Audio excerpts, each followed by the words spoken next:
연락하는데 일상적인 대화만 있고요. 감정 교류가 거의 없다고 해서 연락하기가 그렇다고 하는데요. 감정 교류라는 게 주로 어떤 게 맞는 건지 잘 모르겠어서 예를 들어 어떤 게 있을까요? 라고 했을 때 제가 맨날 하는 얘기가 있는데 감정 교류가 안 됐다고 느낄 때는 일 얘기 뭐 하고 있어? 잘 잤어? 밥은 먹었어? 힘들진 않았어? 이건 감정적인데? 수고했어. 잘 자. 고생했네. 바빴구나. 약간 요런 거인 것 같아요. 일상 속에서 좀 당연하게 하는 얘기지 이게 메인이면 안 된다고 전 생각을 하거든요. 감정 교류가 됐다고 치면은 이 일상적인 얘기에서 힘들진 않았어? 친구들이랑 어떤 이야기 했어? 이런 거를 물어보는 거야. 내가 이걸 왜 안 물어보나 라고 또 들어봤거든요. 물어봐도 되어더라 답이. 그러니까 예를 들어서 친구들을 만났대. 친구들이랑 무슨 얘기 했냐, 자기 얘기 했냐 이런 것도 물어보세요 라고 했는데 물어봐도 되냐는 답이 나오더라. 나 소개팅 얘기했어 이런 거 물어볼 수 있거든요 여러분. 어쨌든 소개팅을 했고 약간 썸을 타고 있다라는 느낌, 서로한테 관심이 있다라는 느낌을 주고 있다면은 이런 대화는 당연히 물어볼 수 있는데 이거 안 물어보면 무슨 얘기해? 소개팅 나갔다니까 뭐래요? 이런 거 있잖아. 이런 얘기조차를 좀 안 하더라고요. 간섭이 아니고 상대방의 개인사를 캐는 게 아니라 이런 게 있어야 우리가 일상에서도 대화가 된다고 표현을 하는 거거든요. 저런 거 다 안 물어보면 얘기할 거 없어요. 그게 딱 정답이지. 할 얘기가 없어.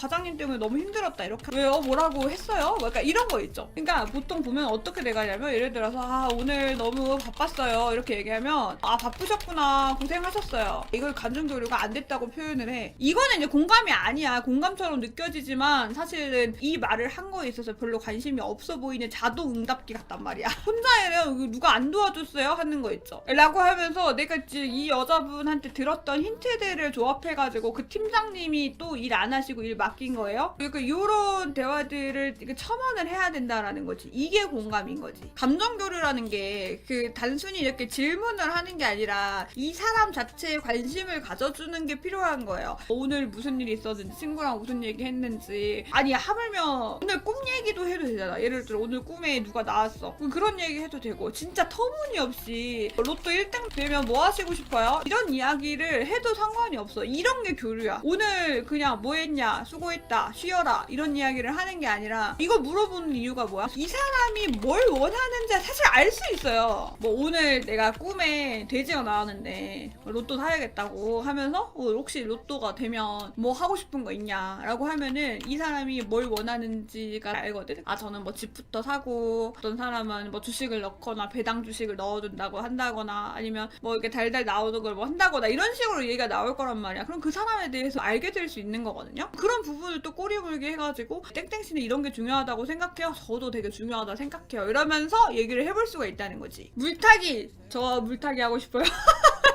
우리가 만났을 때만 하는 대화도 중요하지만 멀리 떨어져 있을 때도 할 수 있는 대화들이 필요하다는 거지. 술이나 뭐 커피 이야기 같은 거 했을 수도 있잖아. 만났을 때 이런 거를 또 카톡으로 끌고 와가지고 뭐 이거는 드셔보셨어요? 이런 식으로 또 여쭤볼 수 있는 거야. 이거 이런 조합도 있다던데 맛있어 보이더라고요. 다음에 해서 먹을까요? 이거랑 같이 먹으면 되게 좋다더라고요. 그 사람이 말했던 것들을 기억해내서 그거를 계속 아이디어로 만들고 말을 던지고 관심 있게 표현해주는 게 감정 교류가 되는 거죠. 그리고 이게 기본적으로 깔려 있고 나서 연애 이야기나 밸런스 게임이나 만약에 대한 이야기를 하는 거고요. 저거 진짜 도움됐어요. 카톡 대화를 현실로 끌고 와서 넓히면 대화 더 잘 되더라고요. 호감도 많이 올라가고 엄청 중요해요. 엄청. 그래서 제가 찾아보니까 남편 만났을 때 했던 밸런스 게임이 있더라고. 하루에 20번 넘게 삐지고 10분 만에 풀리는 애인데 한 달에 한 번 삐지지만 풀리는데 일주일 걸리는 애인. 이런 걸 왜 보내는지 알아? 상대방이 어떤 대답을 하느냐에 따라서 이 사람의 싸움 스타일이 보여서 그래. B를 골랐어. 그럼 B에 대한 만약에 대한 이야기를 조금 더 꺼내 볼 수가 있는 거죠. 그러면 결국 이 대화 자체가 이 상대방에 대해서 알아가고 궁금해하고 이런 거가 중요한 사람이구나를 깨닫게 되는 계기가 되는 거잖아요. 전자면 삐질 줄도 몰라. 한 달이 낫지 않나? 매일 삐지면 지칠 것 같아? 헤어진다는 선택지는 없나요? 봐봐, 이거 엄청 나뉘지. 그걸 왜 골랐냐고 물어보면 되는 거야. 저는 A 고를래요 해서 A 고르셨어요? 저는 B예요. 끝! 이러면 이 대화를 꺼낸 이유가 없는 거야. 학습해서 밸런스 게임 하라고 하니까 밸런스 게임을 한 거지. 정말 이 상대방에 대해서 궁금해하는 게 아닌 거죠. 진짜 이 상대방에 대해서 궁금해하려면 A를 골랐으면 왜 A를 골랐는지, B를 골랐으면 왜 B를 골랐는지 그 왜를 궁금해해야 되는 거예요. 나와 애인 그리고 내 친구랑 셋이 술 먹다가 집에 가려는데 둘은 같은 방향이고요. 나는 다른 방향. 이때 둘이 같이 택시 타고 간다고 한다. 된다 안 된다. 자, 이 얘기를 꺼내면 어떤 얘기를 할 수가 있어요, 여러분? 여사친, 남사친 이런 얘기도 할 수 있는 거예요. 우리 같이 가겠다는 게 말이야 방구야. 택시비 누가 내는 건데?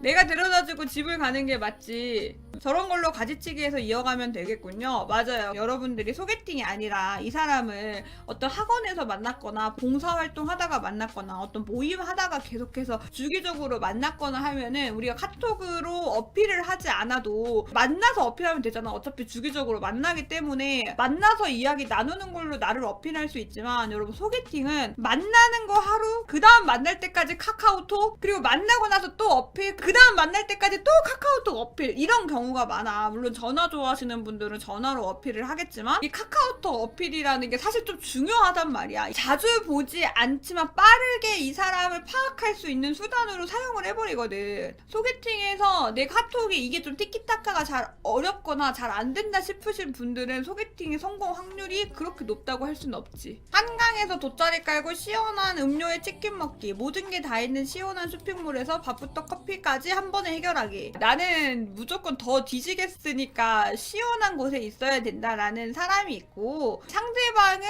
감성을 찾는 사람일 수도 있잖아. 난 그래도 연인이랑 한강에서 돗자리 깔고 시원한 음료 먹고 싶은 사람일 수도 있잖아. 그러니까 이제 이런 거를 보내가지고 이 상대방의 성향이 어떤 성향인지를 좀 봐야 되는 거지. 약간 연애 시작하기 전에 미리 알면 되게 좋은 거라고 제가 생각하거든요. 너무 더워서 땀이 나는 날씨예요. 맛있다는 가게 앞에 겨우 도착했는데 만석인 거야. 그냥 다른 곳 아무데나 가자대. 그래도 왔으니 기다려보자. 보내고 나서 절대 싸우면 안 돼. 이거 님들 나한테 채팅 치듯이 썸녀한테 하면 안 돼. 먼저 대답하지 마시고 상대한테 답장을 들어. 이걸 보냈을 때 땡땡님은 어떤 거예요? 라고 물어봐. 그리고 상대방이 뭐 A라고 하거나 B라고 대답을 할 거 아니야. 어느 정도는 공감을 해야 돼. 지금 나한테 하듯이 공격적이게 하면 안 되는 거야. 알았지? 아니 그렇게 더 뒤지겠는데 뭘 해요 이러면 안 돼. 이럴까봐 여기 말고 다른 곳도 알아놨어가 나와야 하는 게 맞아. 그것도 아주 멋있습니다. 이런 대화를 나눠보는 것이 내가 이 사람에 대한 관심을 주는 것이다 라고 생각을 하시면 됩니다. 우리는 썸 탈 때 많이 한다. 알아가려는 그 의지를 보여주는 게 좀 필요하다고 생각을 합니다. 언제나 이렇게 일했어 출근했어 뭐하고 있어 밥 먹었어 잘 잤어 맛있었어 수고했어 잘 자 고생했니만 이야기할 수는 없어. 이걸로 내가 상대방을 알아갈 수 있는 방법은 없어요. 억지로라도 대화를 만들어야 되는 거야. 억지로라도 이 사람을 알아가려고 하는 대화를 만들어야 되는 거거든요. 진짜 카톡을 너무 못하는 사람이면 3일에 한 번이라도 저녁이라도 먹고 헤어지던가 커피라도 마시고 헤어지던가 1시간 만나고 헤어지던가 자주 만나는 걸 선택을 하던가 이렇게 좀 해야 됩니다. 진짜 어려워. 연애 초반 때 이런 거 있죠. 테스트인 안정형 불안형 연애 테스트. 연인이 답장이 늦을 때 내 첫 반응은 바쁘겠지 일단 내 할 일 하면 기다린다. 왜 냈지 무슨 일 있나 계속 신경 쓰인다. 하라고 해도 되고 아니면은 요거를 캡처를 해요. 캡처를 해서 너는 어때? 이런 식으로 대화할 거리를 좀 만들어 볼 수 있거든요. 이 사람이 어떤 스타일인지 어떤 사람인지 알아가는 느낌으로 이런 대화들을 좀 하는 거예요. 할 얘기가 없잖아. 할 얘기 만드는 거지. 다음 주에 예를 들어 데이트를 하기로 했어요. 다음 주에 뭐 할지 어디 갈지 뭐 기대된다 라는 말이라던가 다른 여행지 같은 데를 찾아와요. 우리 3월달에 벚꽃 시즌이잖아요. 그러면은 지금 당장 우리가 이번에 만나는 약속뿐만이 아니더라도 벚꽃 필 때 같이 여행 갈 수 있는 곳 그런 거를 미리미리 계속 깔고 가는 거예요. 자기 여기 되게 좋대 다음에 이런 데 가면 좋겠다 이런 것들 있죠.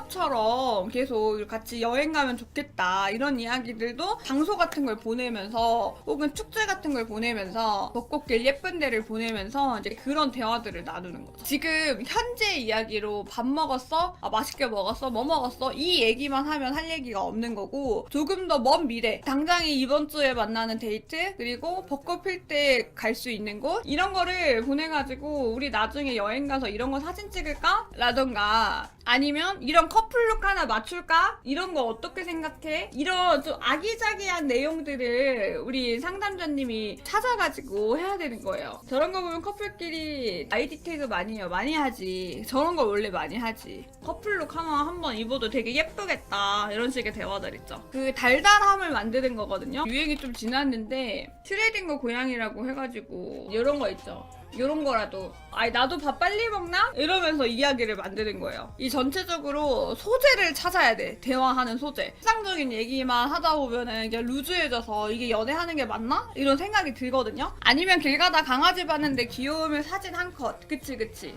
연인들이 할 만한 거 있잖아. 뭐 롯데월드 가기, 에버랜드 가기 이런 거 가서 교복 입고 사진 찍기 실제로 하지 않는다고 하더라도 그런 거를 해보고 싶다. 같이 하러 가자. 우리 이번에 벚꽃 필 때 롯데월드 갈래? 이런 식의 이야기들을 좀 나누는 거죠. 실제로 이루어지지 않는다고 하더라도 이런 대화들을 통해서 내 남자친구랑 이런 거 하면 되게 좋겠다 하는 느낌을 주는 거예요. 너무 예뻐 자꾸 보게 돼 네 눈, 코, 입부터 목소리, 눈웃음까지 심장이 나대 볼 때마다 너무 짜릿해